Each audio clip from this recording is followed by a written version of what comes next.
Hare Krishna.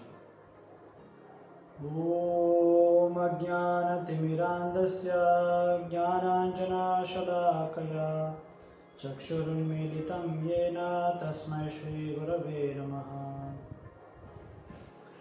Hare Krishna. So we know in Bhagavad Gita, the first 6 chapters of Bhagavad Gita is a description about the Karma Yoga. The middle 6 chapters, that is from 7 to 12, is about Bhakti Yoga, and the final 6 chapters, that is from 13 to 18, is about the Jnana Yoga. So in these 3 titles, we know the word yoga is common. So what do you mean by yoga? Is that the yoga is just like what we see in the present day, people doing the bodily exercises for body fitness? No. The yoga is a Sanskrit word which means that to connect. The root word of yoga is yuj. That is called the dhatupad, the yuj. The yuj means to build relationship, to connect. So yoga actually means to connect to God. The connection between the Atma and Paramatma. So here the Karma Yoga, the Jnana Yoga, the Ashtanga Yoga or Bhakti Yoga is a different ways to connect to God, Krishna.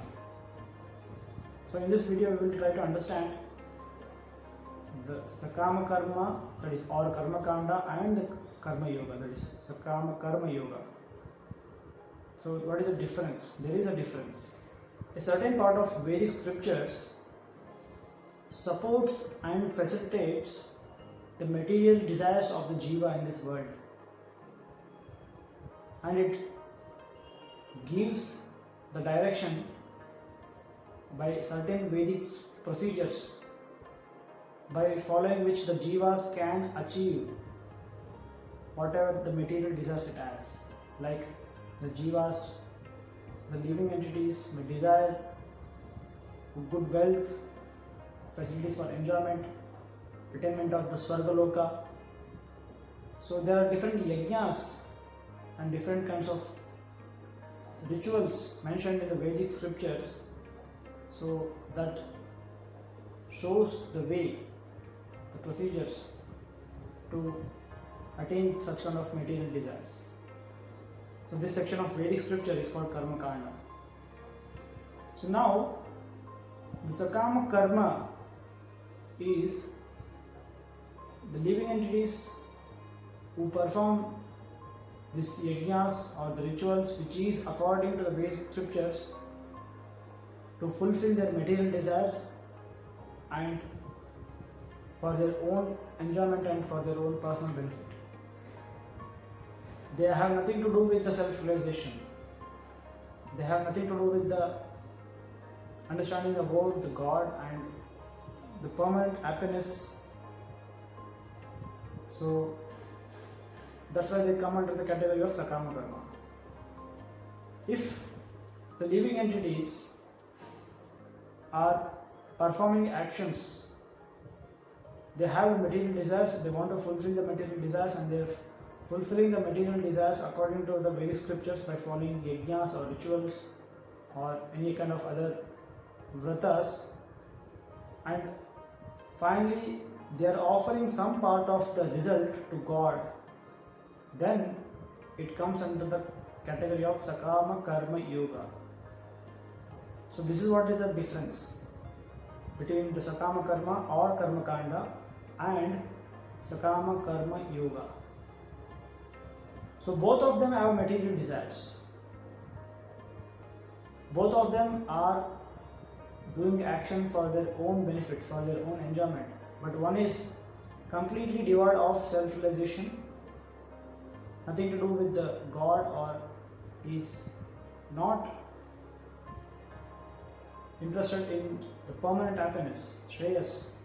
But in the side, Sakama Karma Yoga, he is taking steps toward the self-realization. He wants to go ahead and understanding about the God, and he wants to actually find the permanent happiness.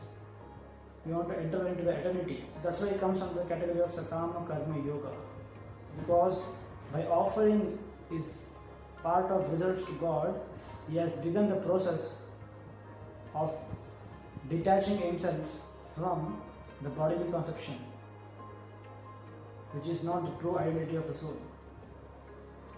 But still he is not completely detached from the results. He is just offering a part of his results. But his motive of performing action is for his personal benefit and for the enjoyment. So in the beginning of the Bhagavad Gita, when in the first chapter when Arjuna gives different reasons for not fighting the battle,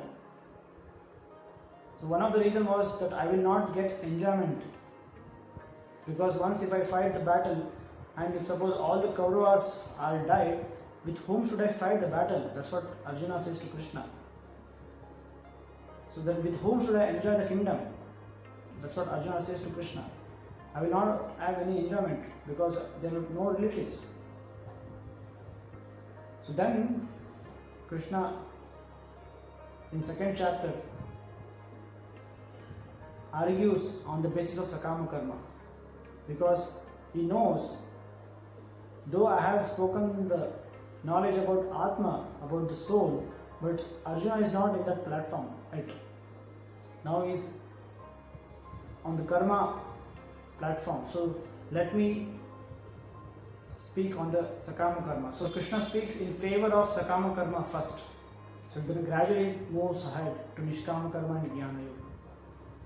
So in Sakama Karma, he tells that Ato va prapsyasi swargam jitva va bhokshyasi mahim tasmad uttishta kaunteya vidyaya krita nishchaya. So Krishna is telling Ato va prapsyasi swargam. Ato va means if you are killed in the battle, then you will reach Swarga. So there is a better outcome, isn't it? You are dead in the battle, but still you are going to Swarga, which is a place better than earth.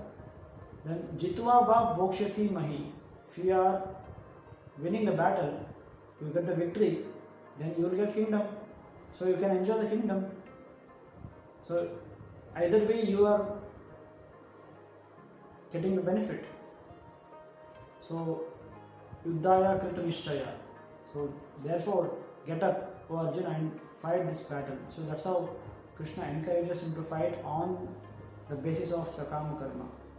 So further Krishna mentions in the second chapter itself that the intelligent people in this world doesn't perform Sakama Karma Yoga, but they move ahead, they go to the next step of the ladder, that is they go to the Nishkama Karma, because there they are marching ahead in the self-realization and they are seeking for the eternal happiness. So there he mentions that Yam ima pushpita vacha pravadanti avipaschitaha vedavadarata partha nanyadasti iti vadina.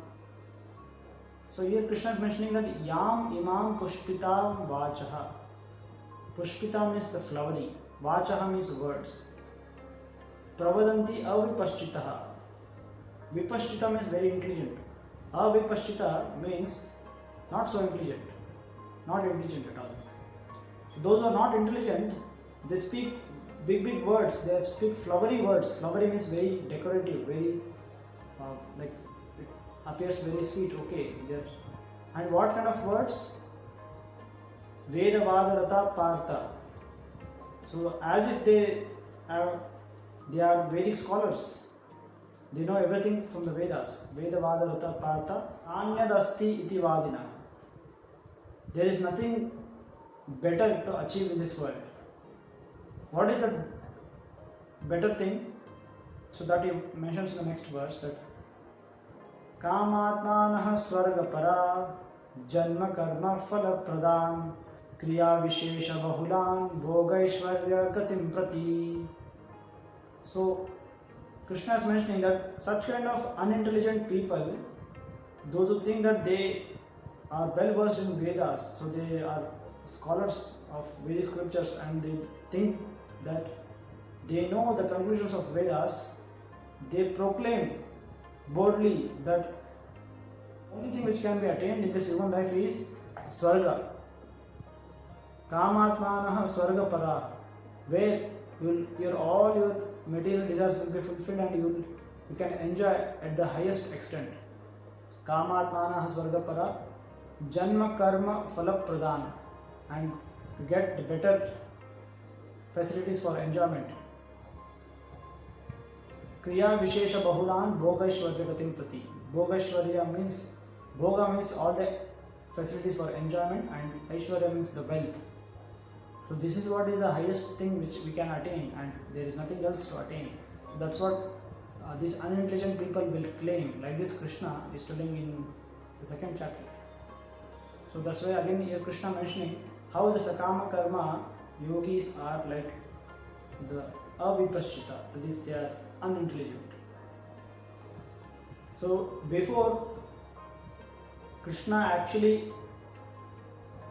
spoke in favor of Sakama Karma Yoga because Krishna knows how to speak, how to encourage for him, because though it is a lower level but still he spoke in the favor and gradually he further builds up the knowledge towards Nishkama Karma Yoga. So when he is showing the path of Nishkama Karma Yoga, before that he is telling the Sakama Karma yogis are not so intelligent because for the limited temporary pleasures they are not caring for the eternal happiness.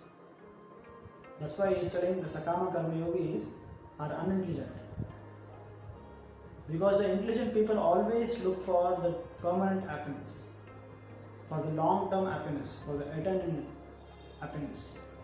So in that point of view, so Krishna is saying that they are not so intelligent, though they are better than the Karma Kanda. And the Karma Kanda is nothing but the Sakama Karma. So Sakama Karma people are just oriented about their fruitive results of their actions and their own material desires and material benefit. But in Sakama Karma yogis, they are offering some part to God. So that's what Krishna is saying, they are better than the Sakama Karma or Karma Kanda, and Karma Kanda is still better than those who are lawbreakers, that is, those who are not following Shastras at all and they are completely in sinful activities. So they are still better than the person who are sinners because they are at least following the Vedic scriptures for their own benefit. So in that sense they are better. But Sakama Karma yogis are still better than the Karma Kandis because they are offering some part of their fruit to God. And further Krishna mentions that Nishkama Karma yogis is still better than Sakama Karma yoga. For Sakama Karma yoga, we can consider some examples, like there are some Yajnas prescribed in Vedic scriptures for gaining wealth as well. So if somebody may perform such kind of Yajnas to gain wealth, but at the end when it gains the wealth by the grace of God, by the grace of the Devatas, then if he offers some part of his wealth for the service of God, like he may use the wealth to build a temple, like if you see in the ancient times, the kings, so wherever they would go and conquer the other kingdoms, so they would get much of wealth, and from that wealth they may even build a temple, construct a temple in their kingdom. So that is the service of God, the service for God. So this is called Sakama Karma Yogi because some part of his wealth he is offering in the service of God. So this is how the Sakama Karma Yoga was done in the earlier times. Hare Krishna.